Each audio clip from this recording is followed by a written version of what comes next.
News reports are typically filled with illustrations of people either doing their job, fulfilling their duties, or maybe abandoning their post out of a desire for self-preservation or self-service or self-comfort, or maybe simply a dereliction of duty.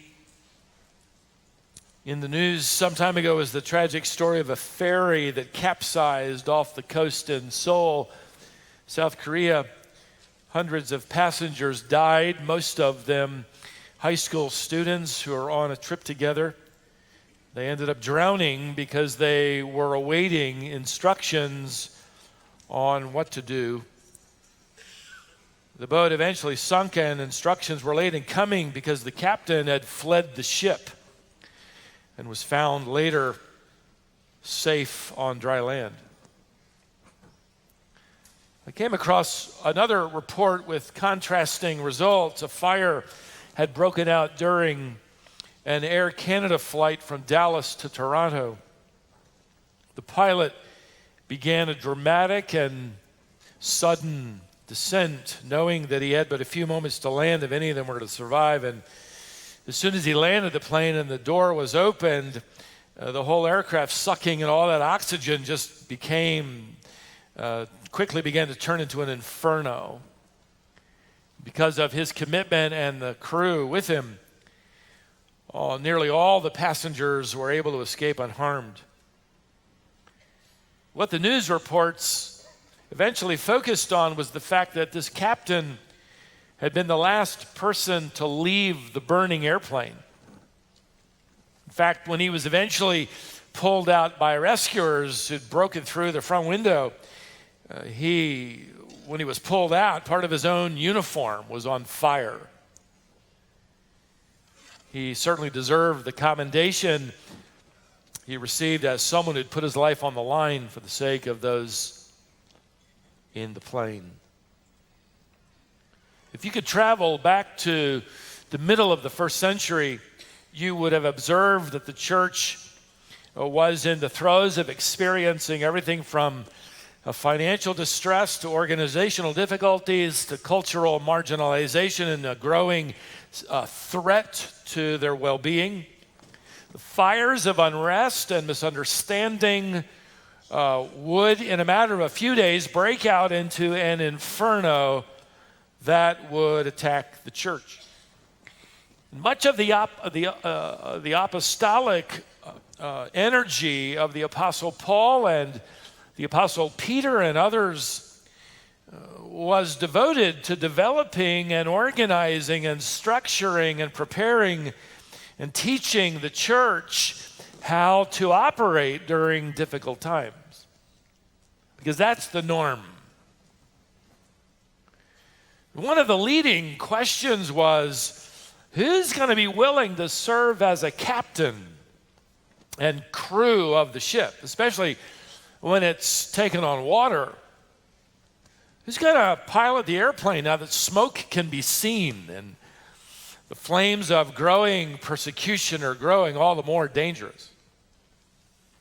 Both the Apostle Paul and the Apostle Peter spent a lot of time in their letters urging men who wore the mantle of an elder to captain the vessel, so to speak, to pilot the plane, or in New Testament terminology, to shepherd the flock, to put their own lives on the line, even their own safety for the sake of the church. In our last session together in Peter's first letter, and I invite you to turn back there again to 1 Peter and chapter 5, we uncovered the job description of the elder, pastor, bishop. That office of leadership known in the New Testament by those three terms. Three terms for one office. The term elder, from presbyteros, that related to his role in leading the flock. Pastor, translated that way in the English text from poimen, related to feeding the flock. Pastor, literally pasturing the flock, feeding the flock. And the term bishop, from episkopos, related to ruling the flock. All three terms, biblical terms, for this one office. And now in this letter we've been studying together, where Peter has been encouraging the church at large and each individual local church to stand strong in their faith and hope during difficult times. Now what he does is, this paragraph begins, he pulls over to the side of the road, as it were, and he offers a few choice, intimate, deeply emotional, highly charged comments as he speaks personally to the elders of the early church. He writes in chapter 5 and verse 1, "Therefore I exhort the elders among you as your fellow elder and witness of the sufferings of Christ, and a partaker also of the glory that is to be revealed. Shepherd the flock of God among you." Shepherd the flock of God. Tend the sheep. Care for the church. Now, what you might expect is for Peter then to sort of go into, the nitty-gritty of this thing, to get into the details. Rest on Monday, visit on Tuesday, disciple on Wednesday, study on Thursday, pray on Friday, write your sermon on Saturday. But instead of focusing on the calendar of this individual, he addresses their character. Instead of focusing on their schedule, Peter focuses on their spirit. And he essentially lays out for the elder team of every local church to this day what I want to call 3 principles of shepherding the flock. 3 principles of shepherding the flock. Let me give you the first principle, and then we'll look at the text. Here it is. Ministry does not depend upon coercion or coerciveness, but willingness.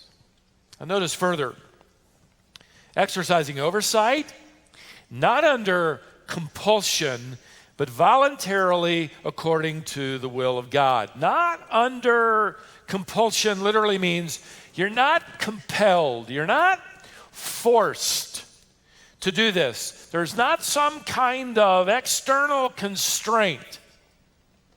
It isn't like we've got to have 4 of these guys and, we need somebody to serve 2 years and then you're out. In fact, the text, as you'll see, shows an elder serving in ministry until he eventually sees Christ. It's a danger to a church to view elders like, we'll get a couple for a few years and then leave. When the angels are singing their praise as I teach the truth of this text. Pastors aren't drafted. They volunteer, and they've got this sense of a divine calling. In fact, notice he says, according to the will of God. And that's significant. No one should ever enter this office for any other reason than that they understand this is the will of God. This isn't because, they thought it'd be a nice thing to do, and maybe they came from a long line, and let me tell you about my great-grandfather. This is according to the will of God. No one is forced into this kind of ministry role. This is something God has planted in your heart. You don't make someone. You don't talk someone into becoming. You don't lure someone. You can't pay someone to be a shepherd. Even here at Shepherd's Theological Seminary, hosted by our church on this campus, faculty members understand that the Shepherd's Seminary doesn't make shepherds. We don't call shepherds into ministry. Their training, their education, their master's degrees don't qualify them either. We can't make someone a pastor, elder, bishop. God does that. Wanting to become that is something implanted in their hearts by the will of God. No one can make men into ministers. We we try to train them and equip them and help them for the ministry for which God has made them. So how can you tell if God's doing that in somebody's heart? Well, for one thing, they want to do that. You can't talk them out of it. In fact, they can't do anything but that. I told young men over the years, if you can do anything else, do it. But do this if this is the only thing you sense God wanting you to do. And Peter implies a volume of truth. You discover in that man the fact that even though shepherding is going to involve a lifetime of study, whether you want to study or not, long hours, the bearing of other people's burdens, heartache and tears, as well as joys and victories, you find these men actually willingly volunteering. They are not forced into it. They are outfitted for it by God, by the will of God. Some are paid, some are unpaid. Some have the opportunity to give it everything of their life's vocation and time, and others have some time available. By the way, just because elders volunteer for their role, that doesn't mean it's easy for them to fulfill it. And for all of you, by the way, who volunteer in some ministry role, I'm speaking today to hundreds and hundreds and hundreds of people, 200 alone, just serving in the nursery and toddler care on this Lord's Day. You know it as well. Easiness had nothing to do with it. It's going to be a lot more comfortable to just show up and leave. It had nothing to do with your service.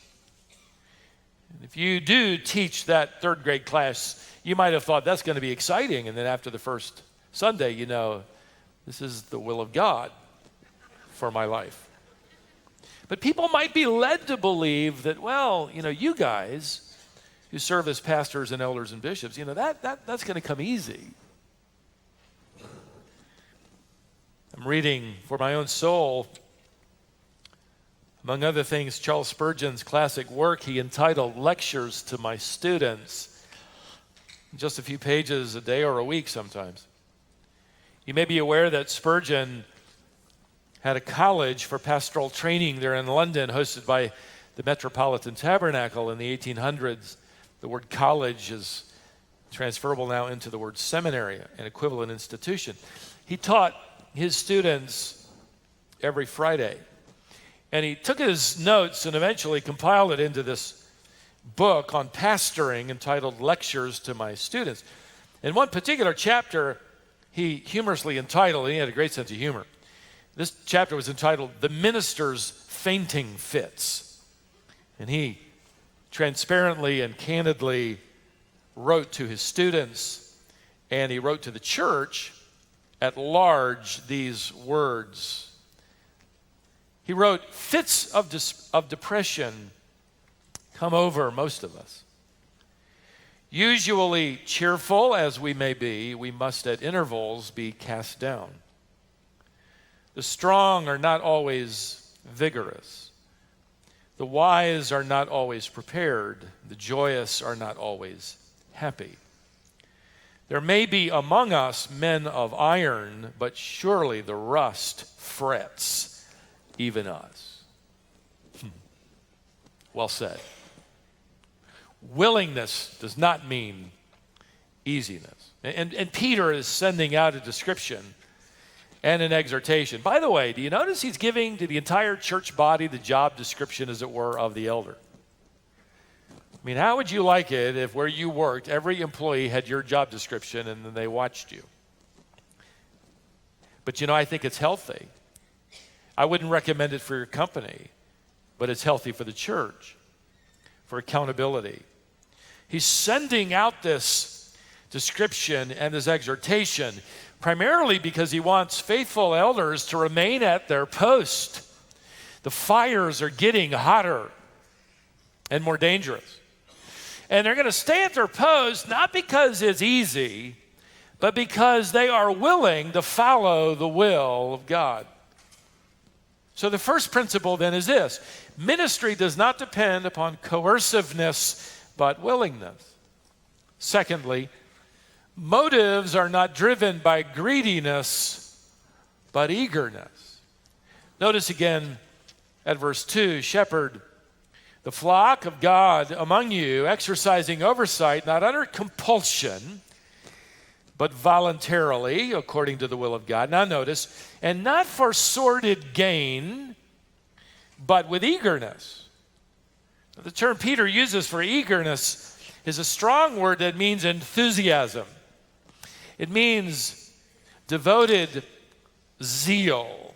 Elders then are to serve the flock with enthusiasm and devoted zeal, not like perhaps a teenager who stays up too late and can't get out of bed in the morning. In fact, in his commentary on this text, Chuck Swindoll told a story about a young man who was sound asleep on Sunday morning. His mother burst into his room and said, "Get out of bed now!" And his face is buried in the pillow, and he muffles out, "Give me 3 good reasons why I should get up." She said, "Well, for one, because it's Sunday, and you know that we always go to church on Sunday." He just moaned. "And 2, because we have only 40 minutes until church starts, and you haven't even showered." And 3, because you're the pastor of the church. Now get up. Peter essentially says here, we need men who are going to get out of bed in the morning. And they want to go at it. And he contrasts, his eagerness with greediness. He silently asks the question, what is it that fires up the engine of the elder? What gets them jazzed up?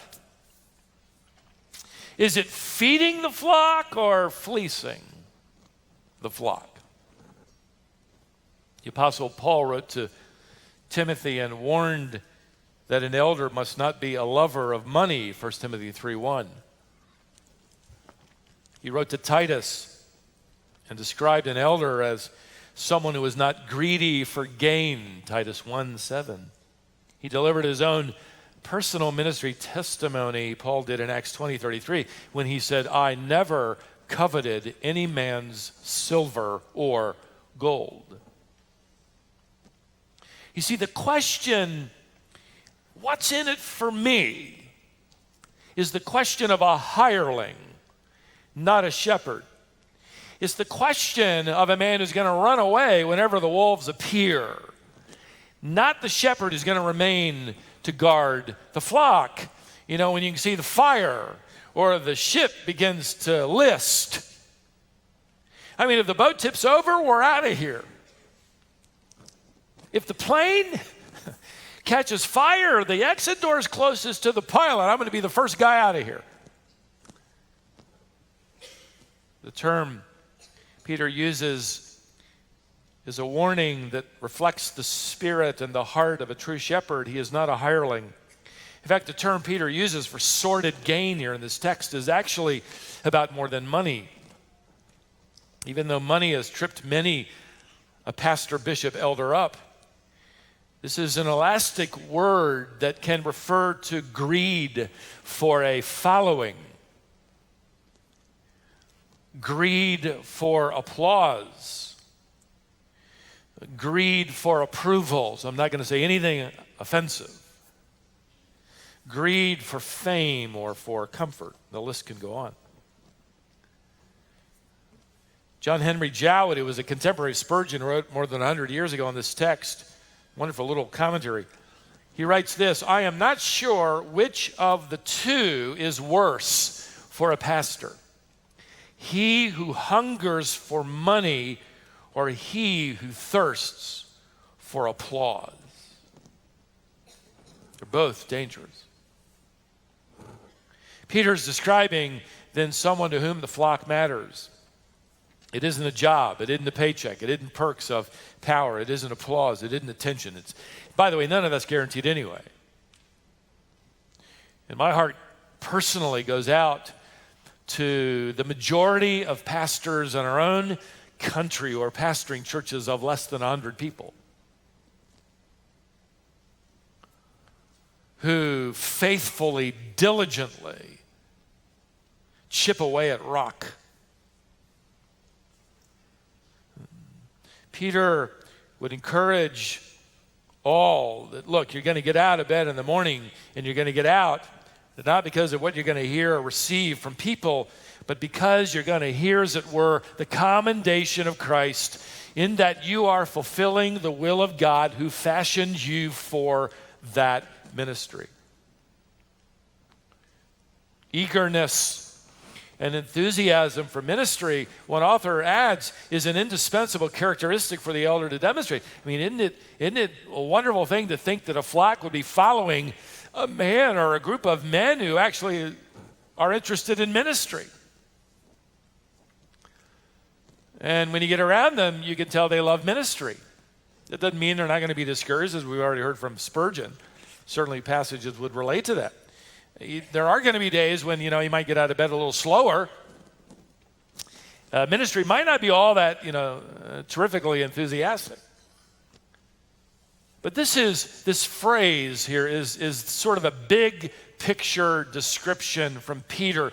This is an over the long haul kind of term that describes the overall, over time spirit and heart and tone of the elder.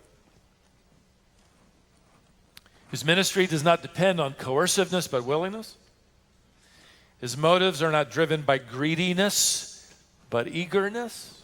Thirdly, his mannerisms are not displayed through haughtiness but selflessness. Notice how Peter writes in verse 3, nor yet as lording it over those allotted to your charge. Very personal statement to the pastor, elder, bishop. Stop right there for a moment. You'll observe that the elders are indeed given a divine allotment of sheep. It isn't up to the elder, pastor, bishop to say, I want 100 more or I'd like 50 less. That's the work of Christ who draws the flock together. And he says, you have sheep who've been allotted to your charge. You can translate this, those entrusted to you. The elder is entrusted with the charge. If the church is larger, that team of elders is entrusted with the care of a particular flock. They are to be devoted to that flock. I can remember early on, back when the church was young and we were in fact in that middle school, I remember a man leaving a church and coming to our little fellowship, and he was a gifted teacher. And it wasn't long before he was teaching at a Colonial, very gifted. But it just seemed to me, as I worked with him and observed him, that he was more interested in teaching than he was in the flock to whom he was teaching. This unwritten sort of antenna zinging feeling. And I didn't say anything for months. I'm much younger. I was barely 30 and he was in his 50s. But eventually it just became apparent to me. And I remember him coming into my office one summer saying with his calendar, okay, I'm ready, the fall's coming, and I'm ready to teach. Well, you have any ideas? And I kind of gulped and I said, well, can I ask you a question? And he said, sure. I said, is it that you want to teach? Or is it that you believe God wants you to teach this flock? I didn't know any other way to put it. And he immediately responded. He said, oh, hey, I'll teach anywhere. That's what I want to do. I mean, here or anywhere. That's all I want. And I can remember it as if it were yesterday, looking at him, saying, I'm praying God will give us men who, yes, are gifted to teach, but who have a desire to teach this flock. So you're not going to teach. And he left the church. There is there is this sense of allotment. There is this sense of partnership. There is this undergirding sense of love and care for those allotted to your charge. You can also observe in this text that leading the flock is not the same thing as lording over the flock, right? Not lording it over. The word translated lording it over is a compound term that takes the verb to rule and attaches it to a preposition translated down. In other words, to rule down, to force down, to lead down. It has this idea of heavy-handed, uncaring ruling. The church is not a herd of cattle to be driven. It is a flock of sheep to be led. And Peter is drawing, no doubt, from the Judean hillsides where he's often seen shepherds who customarily walked in front of the flock, calling the sheep after them. Yes, the flock sometimes needs to be redirected, needs to be challenged, nudged, disciplined, exhorted, commended. It's also true that the flock is never told in the New Testament to decide for itself where it wants to go. That's a danger, and I've seen numerous churches who've been left to lead themselves without genuine shepherding. But the elder pastor bishop is out in front. Why? Because you like to be out in front? No, you're out in front so that you can provide, notice, so that you can prove to be examples to the flock. That's why. And it will be an example not of haughtiness, but humility. Even when you preach or when you teach as elders, it isn't so much that you love to preach. That isn't really the issue. It isn't that you love to teach. You love the people God has called you to preach to and to whom you teach. It's a vast difference between loving to preach and loving the people to whom you preach. I have his books in my library. I'm not going to tell you his name out of respect for him. He's with the Lord now.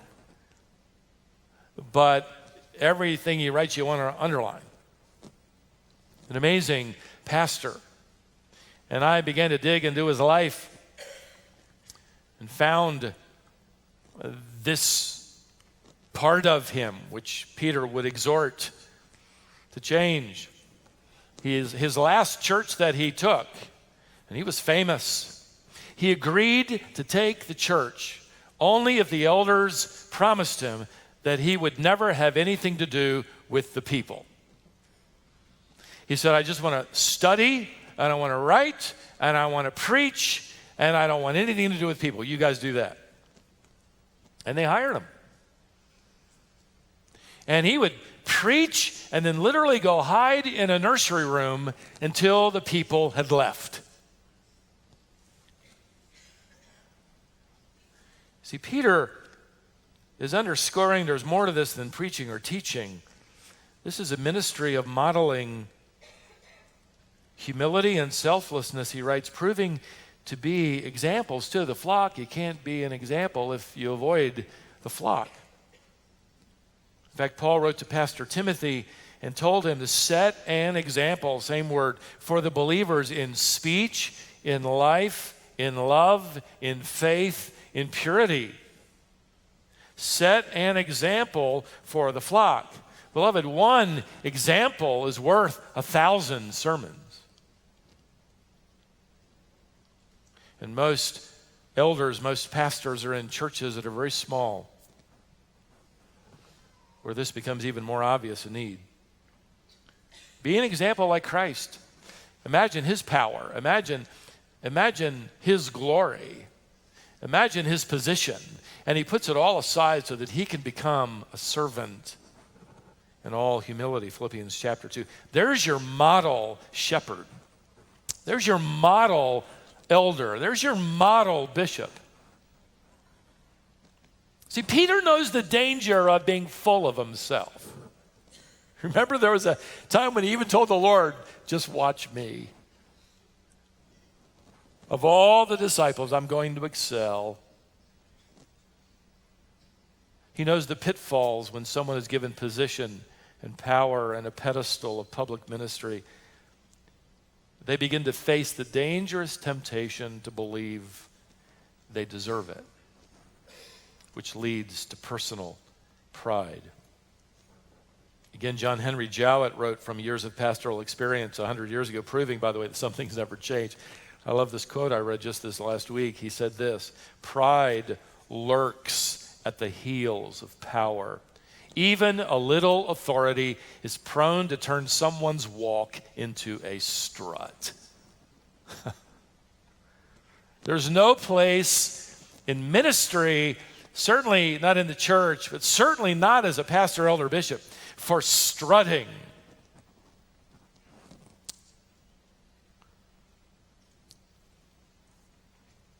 Pastor, elder, bishop is ever mindful that imperfect shepherds are leading imperfect people to eventually hand them off to a perfect Savior. And with that future thought in mind, that's exactly where Peter goes, and he provides two incentives for this office. Number one, the chief shepherds return. Notice verse 4, and when the chief shepherd appears. Stop for a moment.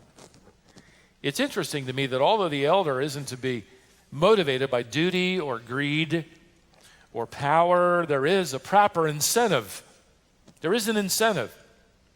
In fact, the apostolic teaching throughout the New Testament often uses the coming of the Lord as an incentive for the way you live now. And you might think, oh yeah, I know, he wants to scare us to death.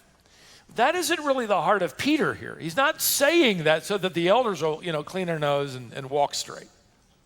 It's sort of like parents who tell their kids, do your homework, and it needs to get done by the time I get home. I'm not telling you when I'm getting home, you just have your homework done, so the kid, just does his homework. That's not it. That's not Peter's idea. Peter is using this as an incentive for shepherds who no doubt face their own failures, their own shortcomings, leading people they are aware of with failures and shortcomings. And this was their encouraging anticipation to stay with the ship. At any moment, the Lord will appear, and Peter calls the Lord here, the only time this appears in the New Testament, the chief shepherd. Stay at it, because the chief shepherd is going to appear. Why does he call him that? I think he's calling him that because he's reminding him that the Lord is going to come and finish what no under shepherd could ever finish. He's going to complete and perfect what no under shepherd could complete or perfect. He is the chief shepherd, and he will come to finish the job. He will complete the church that is coming. He will perfect and glorify the flock as he calls her home. Just anticipate that. One day the ministry you have will be over, and it could be even today where you will guard and guide none other than the bride of Christ and hand her off to the bridegroom. How great would that be? Not only that, the chief shepherd is returning. He mentioned, secondly, the chief shepherd is going to be rewarding. You'll receive the unfading crown of glory. Don't misunderstand. You put all of the passages in the New Testament together and you discover that every believer is going to receive a crown. Peter just wants the elders to remember they're going to have one too. We're all going to be rewarded. In fact, we're going to be amazed at what we're rewarded over. But we tend to think of it as, I know all the bad things I do and all the things where I fail, and the Lord is not unfaithful. He's recording everything that you do, whether it's a little word or a comment or a hug or a ministry or an activity. and he's preparing. He's looking forward to that moment. I kind of like to think of it as, there could be some designation. There may be a designation for a martyr. There may be a designation for an elder. There may be a designation for a soul winner. It could be like a graduation line. We're all there. We're wearing our black gowns. We're excited to be there.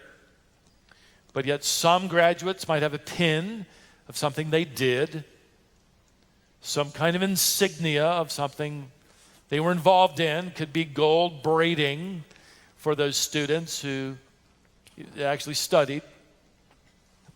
I was in line. I had no pins, no braiding, but I had a black gown. Praise God. I was in line. We're all going to be happy and joyful. But there could be some distinguishing mark to this. He says here with the verb to receive, you're going to receive this. That's not the usual verb for receive. This actually refers to compensation. You're going to be paid. Kind of interesting. As if Peter reminds elders, for all they suffered and endured and carried on their hearts, they are going to be compensated. And what is the compensation? Notice, an unfading crown. A Stephanos in the original language. This is the laurel wreath given to victorious military personnel in the first century. This was the laurel wreath given to victorious athletes at the games. It was made of woven olive, depending on the season, olive or myrtle or oak leaves. Sometimes it would be interspersed in its weaving with flowers like violets or roses. And Peter kind of hints, doesn't he, at those crowns? Not by saying it, but by contrasting. It's as if he says, look, they have one thing in common. They're all going to fade away. Those leaves are going to dry out and crumble, as those petals will. It's just going to be on your mantle at your fireplace. You can see it there, and it's just crumbled to twigs and old dust, and you're going to have a hard time even remembering the moment you got it. But this is an unfading crown of glory. That is, throughout the endless ages of eternity, we, both sheep and shepherds, will enjoy the glory of what we know we do not deserve. We will relive the moment when Jesus returns for us and robes us and crowns us with glory we did not earn. Because of that, perhaps, and this is my imagination, not the text, but perhaps the elders at that grand moment when the host of heaven is there with Christ, maybe the elders would once again provide the example and take the lead and remove the crown from their head and be the first to lay it at the feet of Jesus. Knowing full well they will that he enabled them, that he empowered them, that he gifted them, that he called them, that he entrusted his sheep to them. He deserves the praise and the glory and the crowns, and we will gladly place them at his feet. Peter says, don't forget that day when imperfect shepherds who led imperfect sheep hand them safely off to the perfect Savior. What a great way to end the ministry. What a great way to begin eternity. So stay at your post. Those of you who serve as under shepherds, for the coming of the chief shepherd.